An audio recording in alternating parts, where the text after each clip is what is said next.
The year was 1347, a time when kingdoms were ruled not by reason, but by fear. The chronicles of that age spoke of endless winters, of cities built from stone and silence, and of kings who believed mercy was weakness. In the heart of that frozen world stood the citadel of Vardamir, a fortress city carved into the cliffs above a black river. Its people were proud, its armies feared, and its ruler, King Alaric II, was a man whose crown had cost him his soul. Among the thousands who served the crown was Eldric Roth, a master blacksmith. His hands, scarred by flame and iron, had forged the very blades that protected the kingdom. From his small forge near the western gate, Eldric had built a name that carried weight even in the royal court. He was not rich, but he was respected, a craftsman whose steel never bent, whose word never broke. His only son, Darian, worked beside him, learning both trade and honor. Together, they built weapons for soldiers they would never meet, and in their quiet labor, they found purpose. For years, peace reigned under King Alaric's banner, but peace, as history teaches, is only the silence before thunder. In the spring of 1347, whispers began to crawl through the city. Whispers of rebellion in the northern provinces, whispers that the king's enemies had infiltrated his own court. Paranoia spread faster than plague. Counselors were dismissed, generals executed, and anyone who had once spoken against the throne vanished without farewell. Eldric, like most, kept his head down. He worked, he prayed, he reminded his son never to speak of the crown, good or bad. But fate, cruel and unsleeping, had already written their names into the dark chapters of Vardamir's history. One afternoon, as the forge's smoke rose into the sky, a rider arrived bearing the royal seal. Eldric was summoned to the palace to inspect the king's armory. It was an honor few artisans received, yet the air felt heavy as he prepared to leave. Darian insisted on joining him. The boy had never seen the royal citadel up close. Together, father and son climbed the stone road that led to the fortress. The palace of King Alaric was a labyrinth of marble corridors and iron doors. Guards stood at every archway, their faces blank, their armor glinting like frozen mirrors. When Eldric entered the Hall of Judgment, he realized too late that this was not a routine inspection. The courtiers watched him with narrowed eyes. At the far end of the hall, beneath a banner of black lions, sat the king, his silver crown dull in the firelight, his expression unreadable. Eldric Roth, the herald proclaimed, "You stand accused of forging weapons for the enemies of Vardamir." The word struck him like a hammer. Eldric's knees nearly gave way. "Your Majesty," he stammered, "I serve you. Every blade I have made bears the sigil of your reign." The king's advisor, Lord Careth, stepped forward, holding a broken sword. "This weapon," he said, "was recovered from the rebels of the north. See here, your maker's mark, etched upon the hilt Eldric's mark, the symbol of two crossing hammers, was indeed there. But he recognized at once that it had been crudely imitated. 'A forgery!' he cried. 'Someone mimics my work to frame me.' The king's cold eyes did not soften. 'Lies are the refuge of traitors,' Alaric declared. 'You have been weighed and found wanting.' Darian rushed forward, kneeling before the throne. 'My lord, please!' 'My father is innocent. He taught me every pattern he uses. That mark, it's false. The grooves are uneven.' 'Silence!' roared a guard, striking the boy across the face. The court fell quiet. The king rose. 'Take them both,' he said. 'Let the truth be found in the fire.' And with that, father and son were dragged away. The dungeon beneath Vardamir's citadel was not made for mercy. Damp, airless, carved from stone older than the kingdom itself, it was said that the screams of the condemned never truly died there. They merely echoed, waiting for new voices to join them. Eldrick and Darien were thrown into a cell barely large enough to stand. Days passed without light. Rats gnawed at the straw. The boy tried to stay strong, but the hunger and fear clawed at him.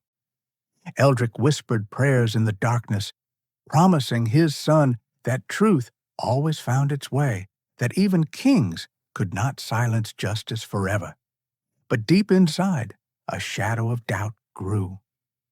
On the fifth night, the cell door opened. A hooded figure entered. It was Mira, the queen's handmaiden. She had once commissioned Eldrick to forge a necklace for the queen's birthday.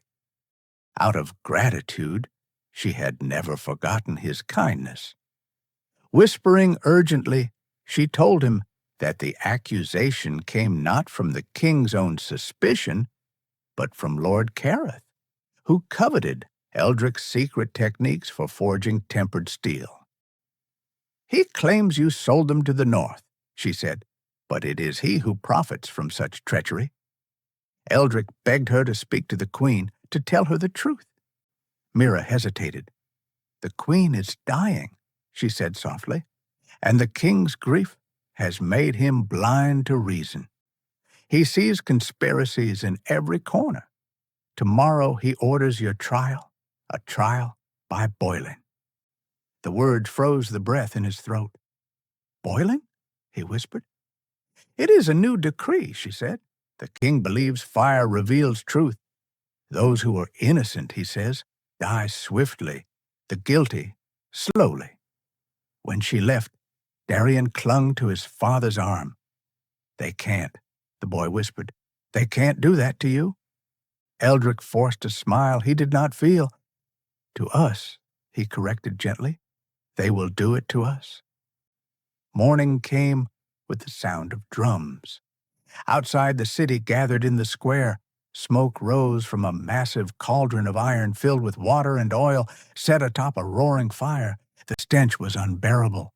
It was a spectacle of terror, the new justice of King Alaric. From the balcony, nobles looked down like vultures.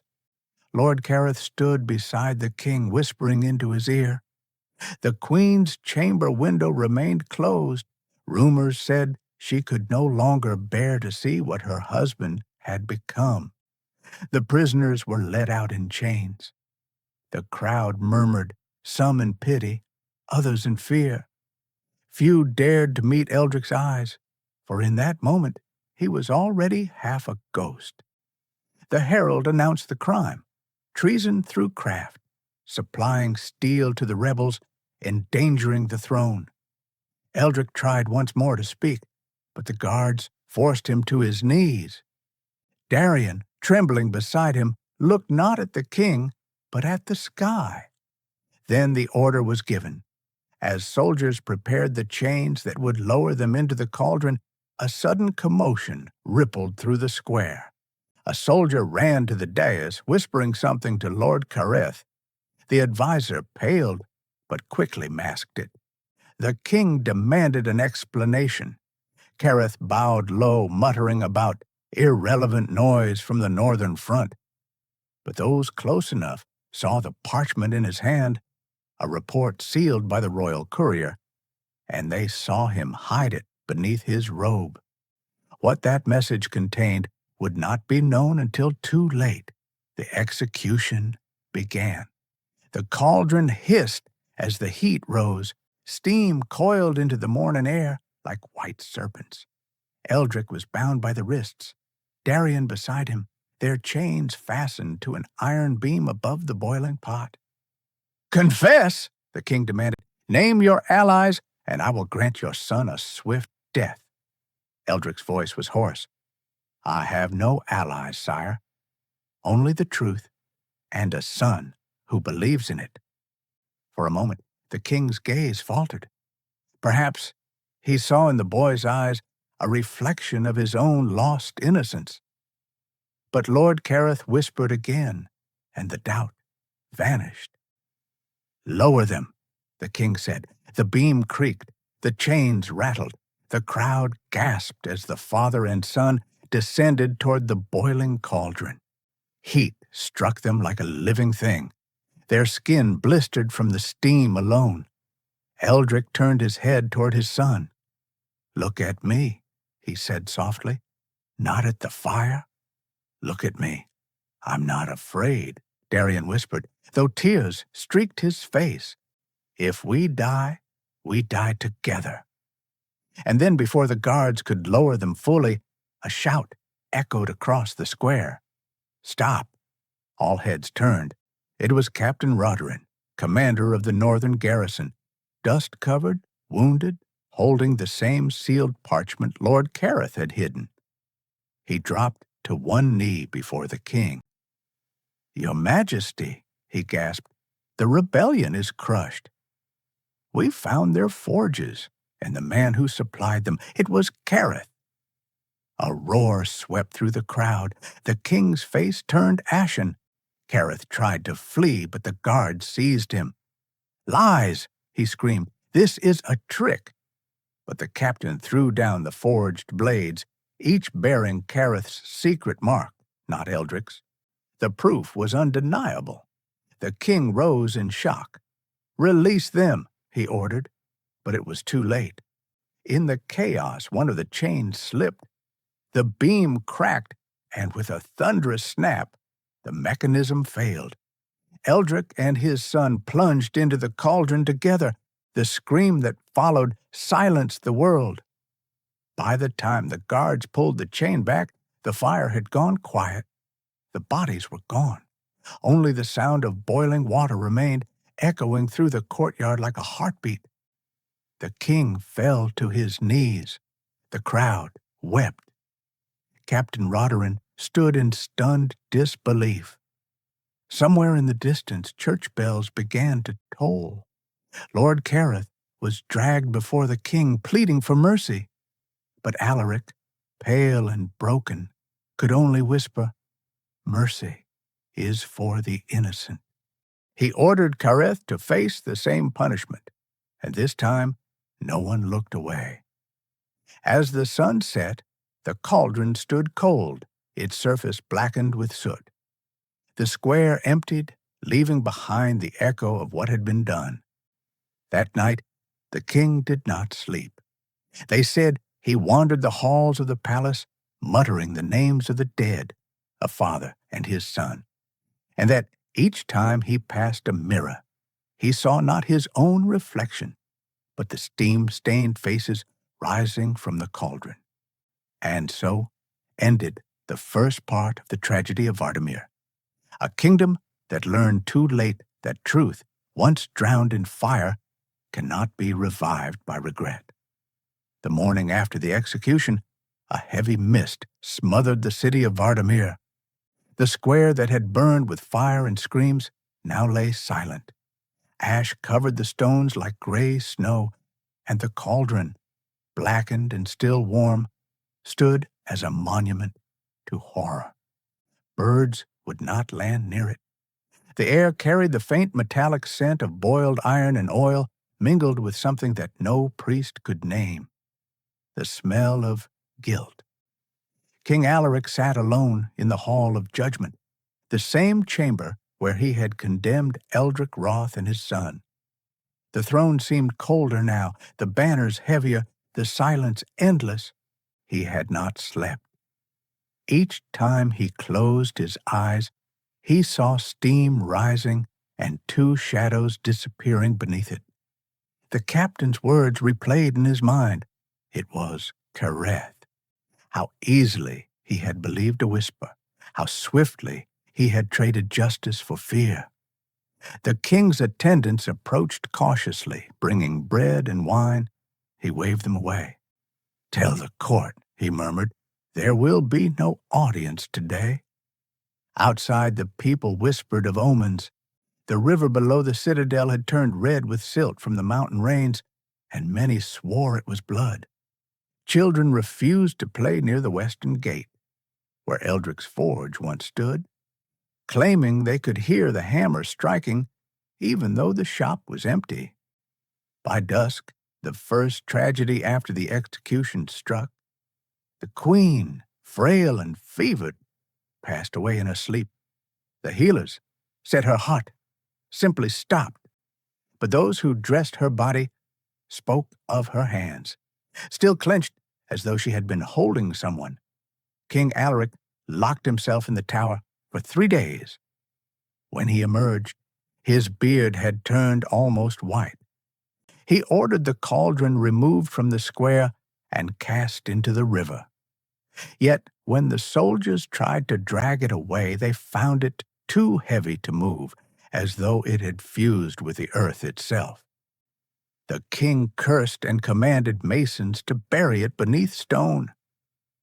"Let no man ever speak of what happened here," he said, "but legends have their own will. Weeks turned into months. The rebellion in the north ended completely, and peace returned outwardly. Yet something unseen began to spread through Vardamir. Blacksmiths complained that their forges burned unevenly, that molten metal hissed as though whispering. At night, the guards who patrolled the palace heard the clink of chains and the bubbling of unseen water. Some claimed to see steam seeping through cracks in the stones. The first to vanish was the cook who had tended the execution fire, then the jailer who had locked Eldric's cell. One by one, those connected to that day disappeared, leaving only wet footprints in their quarters. The king called for priests and scholars. None could explain it. One old monk, blind and trembling, dared to speak. "Majesty, the fire remembers." "You cannot bury what was purified in flame." Alaric struck him across the face and had him thrown out. But that night he dreamt of the monk again. Only this time the blind man's eyes were open, glowing red, and behind him stood Eldric and his son, their flesh pale and steaming, their eyes calm as water. When he woke, his bed was damp. Haunted nights gave way to desperate acts. The king began wandering the city in disguise, searching for anyone who could promise redemption. He visited shrines, made sacrifices, gave gold to the poor. Yet nothing silenced the sound of boiling that followed him everywhere. Faint at first, then louder, until it became the rhythm of his pulse. One evening, while walking the outskirts near the western gate, he saw something that made him freeze. Eldric's forge, the one sealed by royal decree, was burning. A single figure worked at the anvil, striking metal with slow, deliberate force. Alaric approached cautiously. "Who are you?" he demanded. The figure turned. It was Darian, or the ghost of him.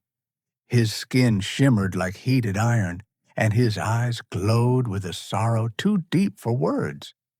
"You forged your crown in blood," the boy said. "Now forge your peace in fire." The king fell to his knees, weeping. "I was deceived. I would undo it if I could." The ghost smiled faintly. "Then follow where the truth sleeps." He pointed toward the river. The vision vanished. When Alaric looked again, the forge was dark, cold, and empty. Driven half-mad by guilt, the king ordered the river dredged where the cauldron had been thrown. For weeks, laborers dug and searched. On the 13th day, they found it, not rusted or broken, but whole, gleaming as though freshly polished. The water around it boiled, though the air was cold. The king approached it at dusk, alone. He touched its rim, and the metal burned his skin, yet he did not pull away. "If this is penance," he whispered, "then let it be mine." That night, thunder rolled over Vardamir. The guards on duty swore they saw lightning strike the river, And when morning came, the cauldron was gone. In its place was a shallow crater filled with steam. The king was never seen again. The council declared that he had drowned or fled. Captain Rodrin, now acting regent, ordered the castle sealed and the city rebuilt. But strange events continued. Every year on the same date, the day of the execution, fog blanketed the city. The square grew warm to the touch, and from beneath the cobblestones, people said they could hear voices, a man's deep and steady, a boy's soft and calm, echoing in unison. Look at me, not at the fire. Pilgrims began visiting the site, leaving coins, hammers, and flowers. They called Eldrick and Darien the boiled saints. Artisans prayed to them for steady hands, fathers for the safety of their sons. The church tried to forbid the cult, but faith born of tragedy cannot be exiled. Decades later, when plague swept through Vardamir, it was said that the quarter near the old forge was untouched, as though protected by unseen heat. Survivors claimed to see two figures walking the alleys at night, carrying lanterns of steam, guiding the lost toward safety. Centuries passed. The kingdom fell. Empires rose and crumbled. The name Alaric became a curse whispered in children's tales. But the legend of the boiled saints endured, changing with each retelling, yet always ending the same way. A father's innocence, a son's loyalty, and a king destroyed by his own fire. In the ruins of Vardamir, archaeologists, centuries later, unearthed an iron cauldron buried deep beneath layers of ash and clay. It bore strange markings, two hammers crossed, and beneath them a single line that looked almost like a heartbeat. When touched, the metal was warm, though it had been underground for hundreds of years. Scientists could not explain it. The cauldron was moved to a museum, sealed behind glass. Visitors reported that the glass fogged over each morning, and if one listened closely, they swore they could hear, faint but real, the sound of water gently boiling. But once, during a winter storm, the museum lost power. Security cameras captured a final frame before the outage, the cauldron glowing faintly red, and two silhouettes reflected in the glass, one tall, one small, standing hand in hand. When the lights returned, the cauldron was gone. In its place lay a single iron hammer, freshly forged.